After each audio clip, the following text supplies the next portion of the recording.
Okay, it is now 5 o'clock. I'm going to call to order the special meeting of the Board of Trustees. The first item on our agenda is consent agenda. Without objection, the consent agenda will stand approved. And we move to the next item on our agenda, which is consideration of return to school proposal. Dr. James. Yes, sir. I've talked with our principals, met with the cabinet on numerous occasions. We're trying to stay abreast of coming back to school in a face-to-face fashion 5 days per week. I've included some information for the board based on the history of everything that's gone on up to now. As you know, we're under a hybrid situation, and our directive from the board is to remain there until such time as the COVID index would be at moderate or low. In looking at our calendar, November the 10th is the end of the first 9-week grading period. November the 11th is a teacher work day, and November the 12th begins the first day of the second 9 weeks. With that said, our plan has to do with working around the calendar where there's some built-in milestones where we can stop and determine what our numbers actually are. What I am recommending to the board is that in the event that our numbers are at moderate or low, numbers of incidents per 100,000 cases below 200 in Lexington County, that we return 5 days face-to-face instruction for the Innovation Center students. Those students have to have a certain number of hours in order to get all of their accreditation. Our kindergarten 4K through second grade, our 6th grade, and our self-contained special ed kids K through 12. If we end up at a moderate or low for our COVID index, it's below high. That's in keeping with the direction that the board has given us now. We feel like that gives us an opportunity to come back the 12th. 15 days later is Thanksgiving, so we've got a couple of days there to evaluate. If things are going well, then we've got 18 days before the Christmas break. That gives us another built-in opportunity to come back in with a second phase. So our first phase recommendation would be, if the numbers change to where they're moderate or low, that we would bring back those students that I named, Innovation Center students, K4 through second grade, 6th grade, and self-contained special ed, on November the 12th for 5 days face-to-face instruction. I put some rationale in your packet. One of those is the fact that we have 6,000 desk shields ordered. They were supposed to have been in Friday. They are running behind, but November the 12th gives us an opportunity for them to come in, and Don's folks get them mounted to the desk. So I'll be glad to field any questions that's not included in your packet, or tell you anything that I can about where we are. Ma'am. Dr. James, I think it's a good proposal, and I'm all for it. I just got a few more questions I'd like to. Yes, ma'am. So that I can ask. Turn on your microphone so that the public can Sorry. hear. In the transportation for the CAPE kids that are on their virtual days, will they be picked at home and delivered back at home halfway through the day, or at the end, or picked up? Have you worked out the transportation I have talked to both high school principals, and one of the things we've talked about is the possibility of those kids staying and doing their academic work at the individual high schools. We've also talked in terms of them coming back to the high school if they didn't have their own transportation, but not entering into their regular class. So we won't run routes home in the middle of the afternoon. We'll pick them up and bring them in the morning. We will transport them to the CAPE Center, and we'll transport them in the afternoon back home, but we won't run a midday route. Additionally, if we have students who have their own transportation, if they drive or have a parent who wants to drop them off, certainly we would encourage that. So there probably will be room and facilities available at both the high schools to accommodate that. Yes, ma'am. Thank you. And could you explain to me the rationale for the 6th grade?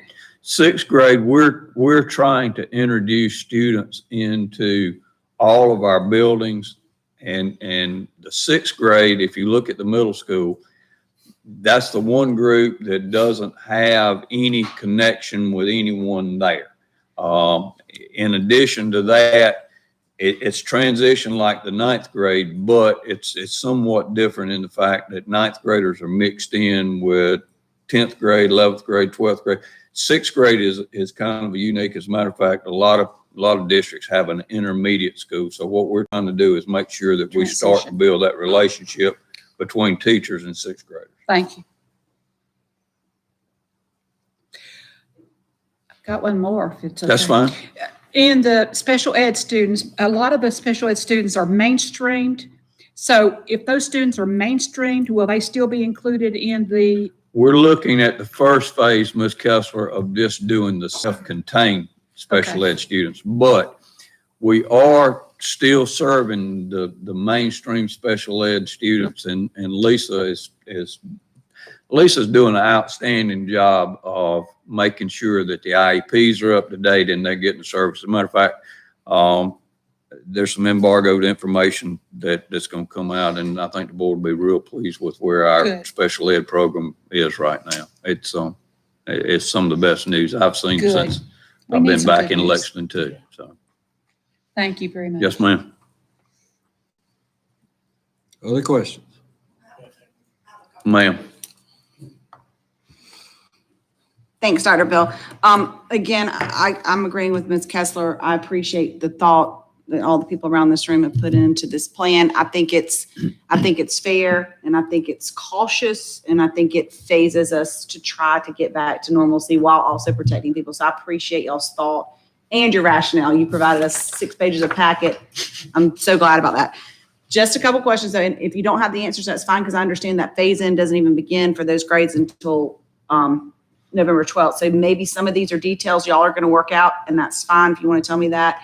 But if you already know, like, I know one concern I heard, well, first of all, and maybe Dawn knows, the plexiglass, because Ms. Kessler and I talked on the phone today and we got a little confused. What is it? Just, what's it look like? The plexiglass round? It's basically something that goes on the desk, like it's 3-sided. Okay. And it just sits on top of the desk. So it's the thing that was basically, I think was it the DHEC or somebody put out some guidance about? State Department, these are provided by the State Department. We were told by the State Department if we asked for personal protective equipment, they would fund it. And Don and Marty got together and put in a request for 6,000 plexiglass shields, and they said okay. So the issue is our maintenance guys have to mount them to the desk. So it'll take a. Desks, not tables? It's not that X kind of deal that divides a table into 4. No, ma'am, it's 3-sided. So each child you're kind of isolated in your own little compartment. It'll mount onto it. So it would work on a rectangle or a square chair. Yes, ma'am. But it's not going to work on a round one. Well, you could put it in there where, you put it in there where it blocks off the individual. So whatever surface you put it to, you've got 3 sides around that child. Would the face shields work for the round tables? We Would that be- have face shields, and certainly they're welcome to those. We have them for students and for adults. And you know, anybody that has had problems with a mask or whatever certainly can do that. And I'll tell you, Ms. Kessler, it's amazed me. Almost everybody has worn masks without any problem whatsoever. And I've been kind of surprised at the little kids that are doing it. So anyway, I'm sorry, Beth. And I think they probably adapt better than we do, Cindy. So, A lot better. Okay, so my next question too, and this is just maybe some concerns I'd heard from some kindergarten through 2nd grade teachers, is just like lunches and related arts. I know up to this point, we had been really working hard to make sure they were contained in their classroom. So when they're on hybrid, they only have a few kids and they're eating and they're doing everything in there all day. But once we kind of are putting more kids in, and even though they have their desks, they're taking off masks to eat. Because then some of our teachers are serving 2 meals perhaps in their classrooms. Yes. Are we going to start And I did hear, I think a couple schools have started transitioning back to the lunchrooms. They are, and a lot of it, Ms. Branham, has been, what do you have the room and capability of doing in your building? We don't have a one-size-fits-all plan for them. We've told principals, what you can do in your building, as long as you're keeping folks separated and you're doing the mask and you're being safe, then if you can feed folks in your cafeteria, use your cafeteria. If you can't, and we have to put them in the classroom, we will. Now, Dixon started pulling class numbers today, and we're going to have to normalize our classes to some degree, probably at most schools. Elementaries have done a better job than the middle and high school because, they got a set number and they know exactly who's going to be where. Where in high school class, you've got kids taking 4 completely different, and they're 9 through 12. And so you may have numbers skewed, but the elementaries have done a really good job of getting the numbers close. Now, the virtual teachers have more kids, and that's unavoidable, unfortunately. But in answer to your question, if the schools have the capability of starting to move them into the cafeteria, we're perfectly fine with that. Okay. And then what about related arts? Because I think right now they're kind of Right now, dropping in we're and trying out. to bring them in and out, and I think a lot of that's going to have to do with where are we on the COVID index. If we come back, then we will be at medium or low, and so doing things outside in the open where you can spread kids out more will be a distinct possibility. And then I think my last question for right now, unless somebody sparks another question, which y'all sometimes make me think of other questions, just in case in the eventuality, if we have to, and even for those classes who aren't quite going back yet, I remember early on you told us that you were, we've done a great job with our technology plan. Mr. Bingham, I think you helped us go to a few years back. So we've really kept those devices going. But I think that some of our teachers have some older laptops. And I understand, I remember 100% you told me that we're having trouble getting newer laptops because there's such a nationwide demand on laptops. But are we still trying to figure out some way to prioritize the teachers with the oldest laptops can get We've got more? Chromebooks ordered right now that are scheduled to be in December. Great. The bad thing is they should have already been here. In all fairness, December is a postponed date, but we do have, Dixon, what is it, 2,000 Chromebooks. So we're working on that. David Eskew is working on expanding the bandwidth. It will increase, David, correct me if I'm wrong, 500% from 2 to 10. 5 times, they're 250%, going from 2 gig to 10 gig. All right, 250% then. All right.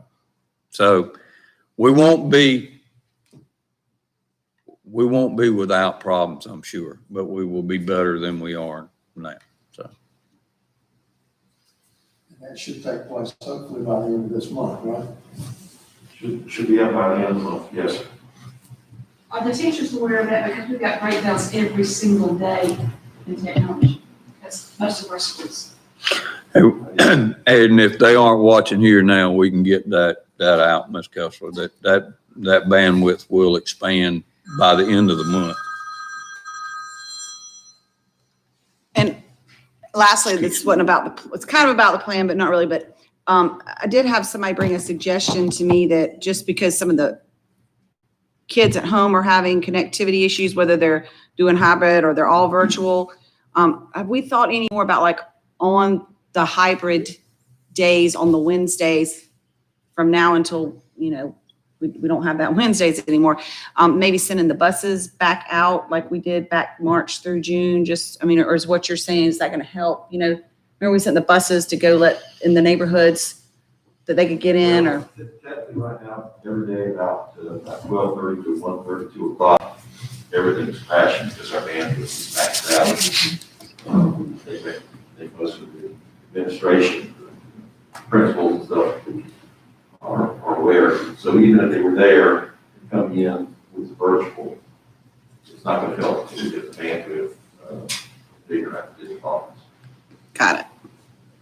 Sorry. Thanks.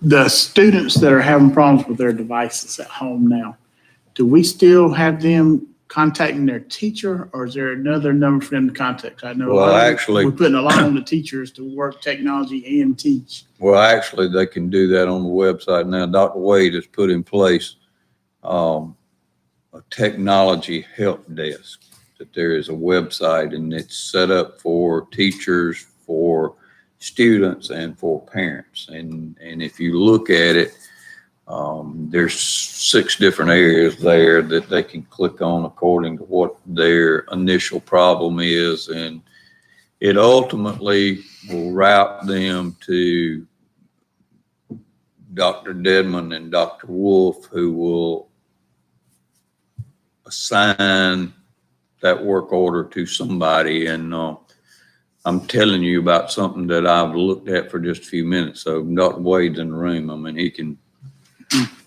Nick, you got anything you'd like to add to that? I gave him such a glowing report. So the help desk was really kind of, because we were definitely getting a lot of feedback from everyone about concerns, and we really wanted to have a direct way for those concerns to go to the right parties. So we were able to kind of work with all the respective departments and really kind of break it down as best as we can.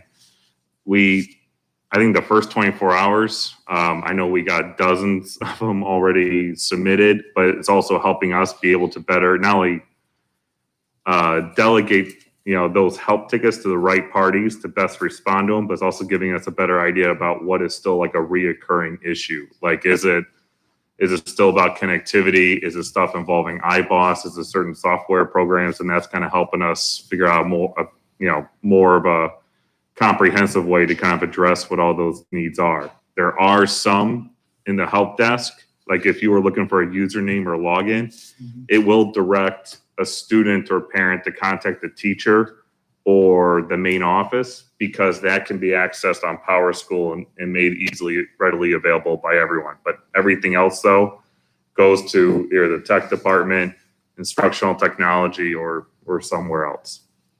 Good, thank you. I'm sorry.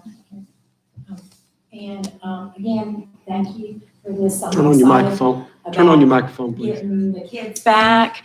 But can I ask too, what we were talking about, the virtual problems on hybrid days, but if I can just ask a question about the academy, as we've all been fielding questions, certainly the virtual academy I've a lot of questions about some children only have 2 classes and they're trying to figure out where to sign up for electives. And when they do sign up, they have to go to a different box to sign up, and they're 10 days behind when they should have signed up, and questions. So where do they need to call when we get questions about Virtual Academy, about their electives that they're trying to sign up for? If they have a problem with registering for courses, the first place would be their home school is still in charge of what they're taking, their coursework.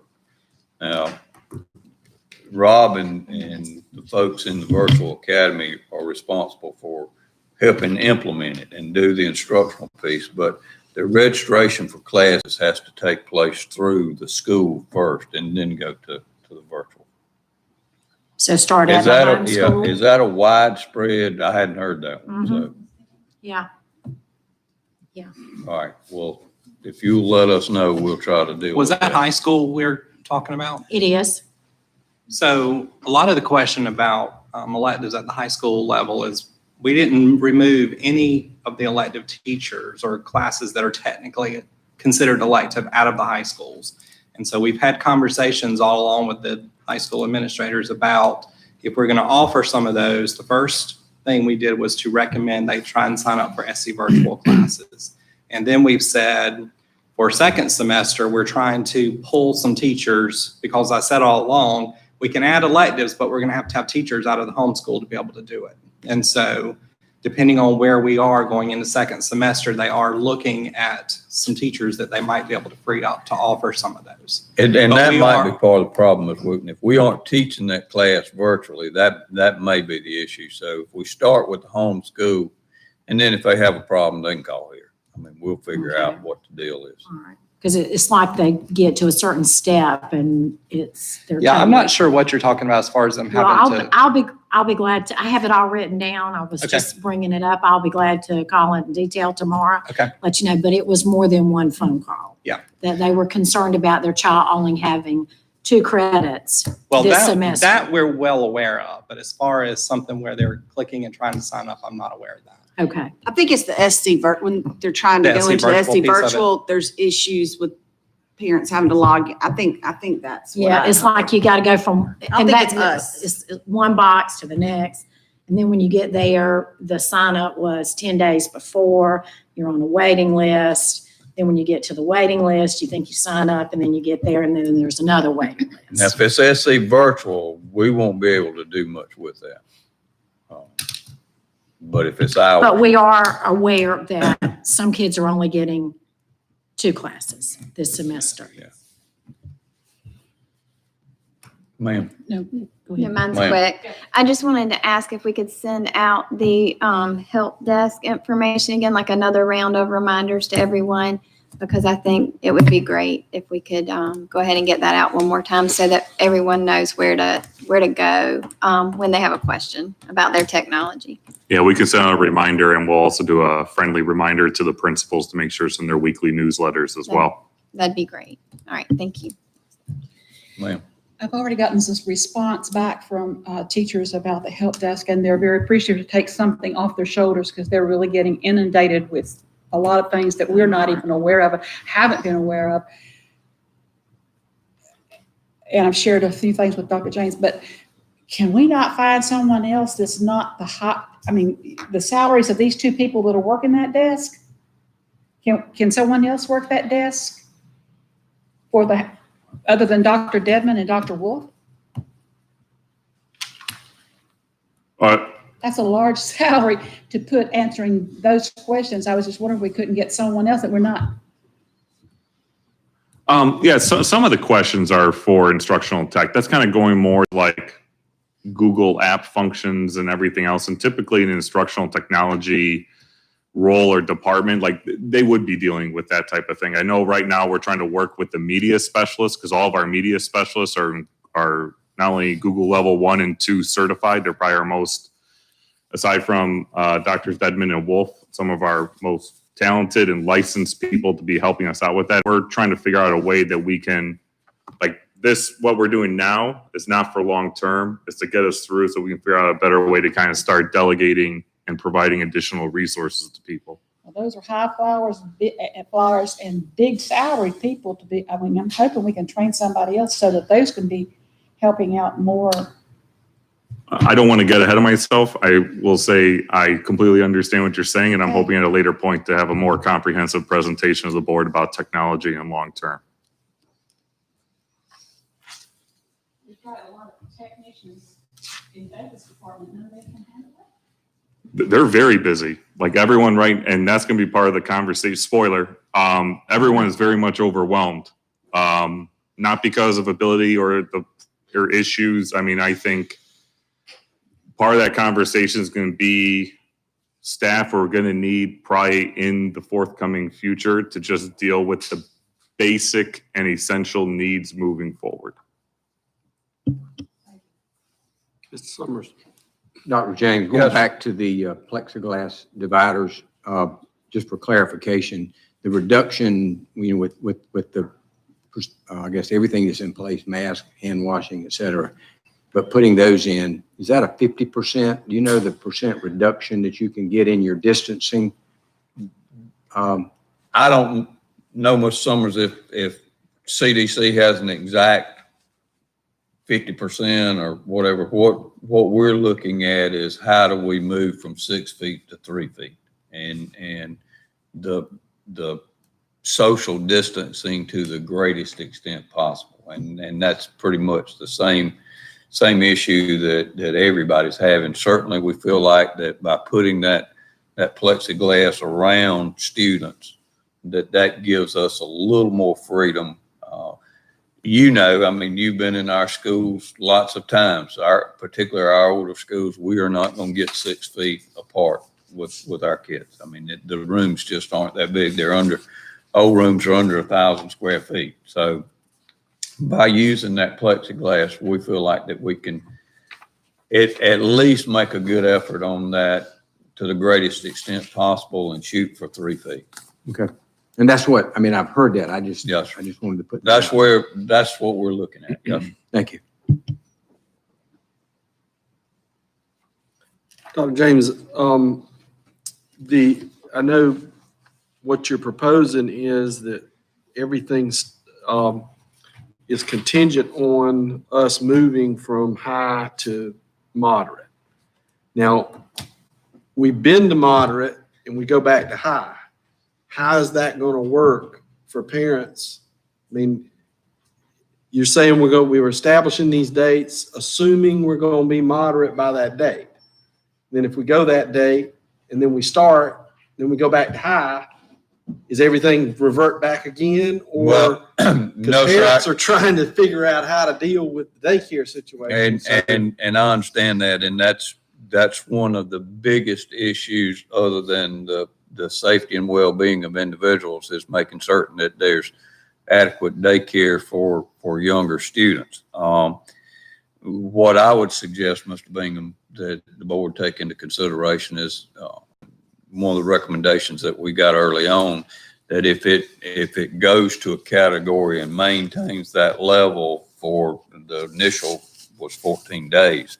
But I think what we can't do is exactly what you're describing, that all of a sudden it hits moderate in one reporting, and then the very next day we end up with 800 cases, and so we're back at the high level, and so it's on again, off again, on again, off again. I think once we make that determination that we have moved into that moderate level, then we proceed, and our next look is over the Thanksgiving holidays, and then our next look is 18 days later at December the 18th. We've got 2 weeks there at Christmas holidays, and if you start to get a spike, then we can make a determination. What we've talked about in cabinet is for those schools that the overall school has 10% of the students and staff there with infection, or a classroom that has 20% of that classroom, that we would shut that classroom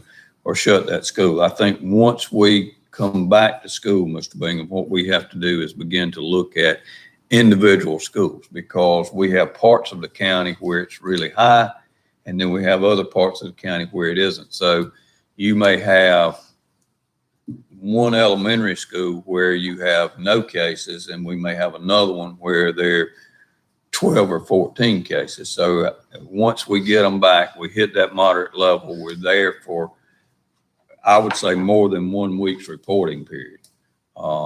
Then we bring them back, and then we monitor the individual school as to what we do, would be my recommendation. So the way we're structuring this is November 12th is the target date. Yes, sir. And then if that doesn't work, then the next Our one next is Thanksgiving. December the 1st will be when we come back after Thanksgiving. Yes, sir. And then if that doesn't work, it's after Christmas That's correct. for phase one. That's correct. Yes, sir. But Dr. Bill, with the phase we're going back in, the administration of the schools and administration at the district office feels safe with all the plexiglass and shields that we're providing and all the masks. We ought to be able to work with class sizes and be as safe as we possibly can at this time. Well, Mr. Key, I think what you've said is important, that you say as safe as we possibly can, because we can't control what happens. We can't always control what happens inside the school, but we can control absolutely nothing of what happens outside the school. I was at church yesterday. There were a lot of people there. I go to the grocery store. I've been to my doctor's. The entire country is beginning to open up more and more, and just because children aren't maybe going to those places, they are exposed to adults who are going to work and adults who are going to the grocery store and doing those kinds of things that they have to do. So I don't think we can all together say that it's on the school, that it came from the school, or had we not been in school, you wouldn't have gotten it. those are arguments that we just can't prove one way or the other. But what I will tell you is, we're going to do everything possible. And I think our principals are committed to doing everything possible to keep kids separated to the point that, they're behind the plexiglass, they have their masks, the teachers are encouraging that they wash their hands. We're trying to separate them. And, quite honestly, I responded to Mr. Summers about, I have a bigger worry about athletics than I do the individual classrooms. I watched Florida and Texas A&M. Texas A&M is, they had all these kids out there and no mask, and they're all hugged up. We assigned the virtual teachers to schools by grade configuration. And one of the things that I've asked Dr. Brooks about is looking at the schools that each of these teachers came from to make sure whether or not their room is empty. If their room is empty, I think we're going to give them the option, if they want to go back into their room where they will be alone and be isolated, that we're going to allow them to do that on November the 12th, unless the board has major objections to that. But That'd be real good. we're looking at how can we get people a little more isolated than they are. So we will give them the option, because we have some people who don't want to be in an environment around a lot of other people. And so if they won't stay where they are, we will let them. But if they would like to be isolated in their room, we're looking at November the 12th for that as well. So. Okay.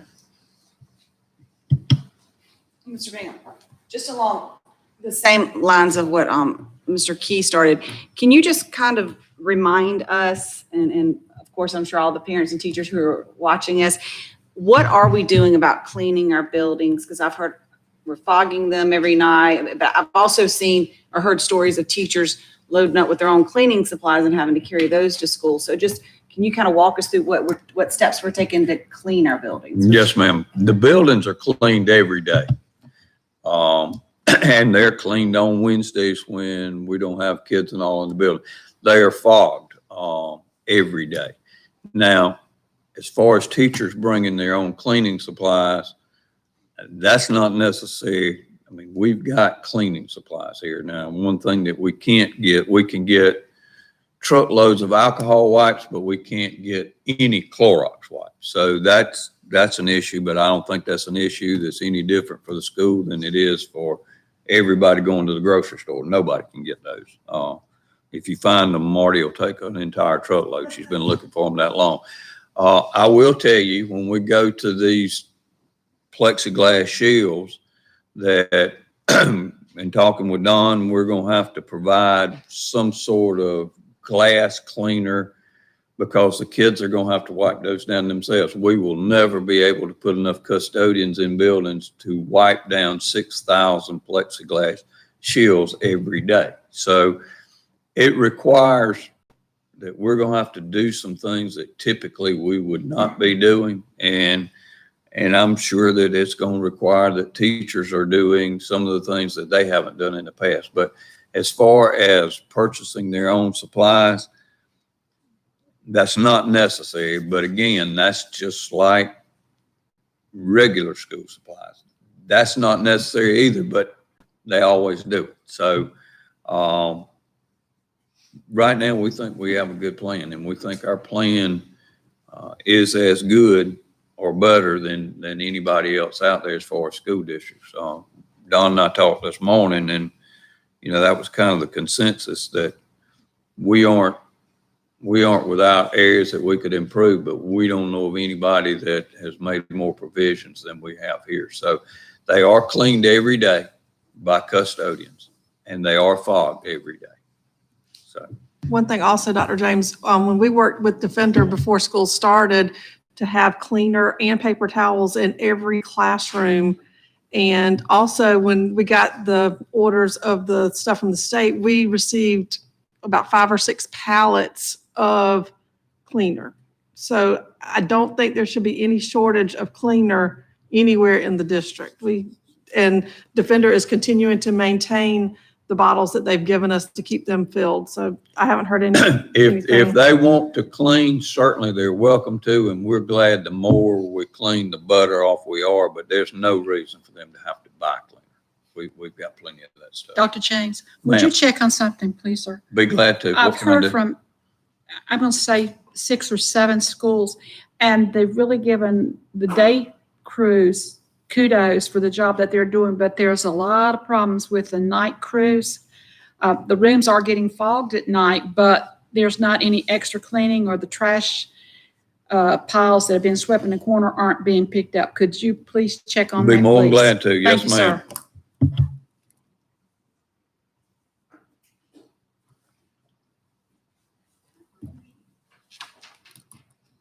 So that because I want to make sure that parents are clear. What will be for this November 12th to take place, what's the date? If we're not low or moderate by what date? What's the date parents can look to say, well, we're not low, so it ain't gonna happen?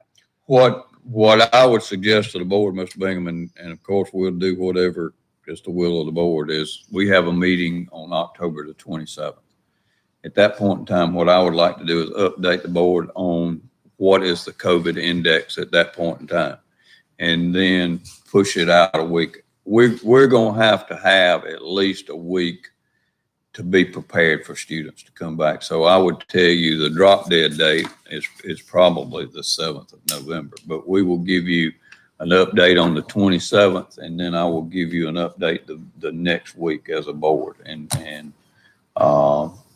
But just so that parents understand, basically what you're saying is, if it's still high on November the 7th, then November the 12th ain't happening. That's correct. I can't recommend to you that a week later we can be in school when I don't know that it will be low at that point, and it will take us a week to implement. Then they would know the next possible day It's is the gonna be- Monday after Thanksgiving. That's correct. That's what I want to make sure Yeah. they are clear on, Yes, is sir. what are their target dates, because they're trying to. Well, those are arrange going to daycares be for those. important dates that they look at, and just keeping up with that DHEC map, county by county. Everybody can just pull that up and tell where we are. It gives that as a reporting every 2 weeks. So. But- Sir, Mr. Dr. James, we saying moderate or low, and I know the categories are low, moderate, high. correct, So I would, correct. Just Out of the high under 200 cases per Correct. 100,000. if you hit that 200, you're moderate. So we would be We good would there. be on track to Correct. I mean, so it wouldn't have, I mean, to get to low, you got to drop back to 50 or 100. 50. Yeah. Right. So I was just saying, That's wishful thinking, Mr. Summers, that we put that in there hoping that it's going to really decline. okay. Yeah, my concern will be that as we're moving into flu season, it's going to be real hard To for us tell to the difference. differentiate between students who've got the flu and who've got COVID and who might be positive and who's got to be quarantined. We could be quarantining a whole lot more kids Yes, sir. just simply because people got the flu. Yes, sir. That's a very real possibility.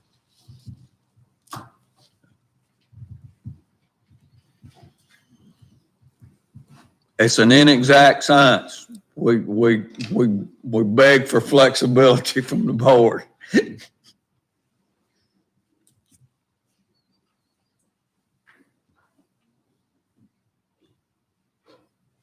Do you need approval? Yes, sir. That was one of the things Mr. Summers asked in one of his meetings. The board voted, and the motion was that we would be hybrid and virtual until such time as we were at moderate or low. And you voted for that. So in order for us to do anything different, we have to have a vote. Mr. Chairman, I think administration has given us a recommendation, so I make a motion that we accept administration's recommendation that we return to 5-day face-to-face instruction for K4 through second grade sixth grade, Innovation Center students, and self-contained special education students on November 12th, 2020, if the COVID incident rate is below the high level, in other words, less than 200, moderate, or low. And I'll second it. All right, we have a motion and a second. Any further discussion? Being none, all those in favor signify by saying aye. Aye. Opposed? Motion carries. All right. I'll entertain a motion to adjourn. Motion to adjourn. Second. Have a motion to adjourn in a second. All in favor say aye. Aye. Opposed? Motion carries. We are now adjourned.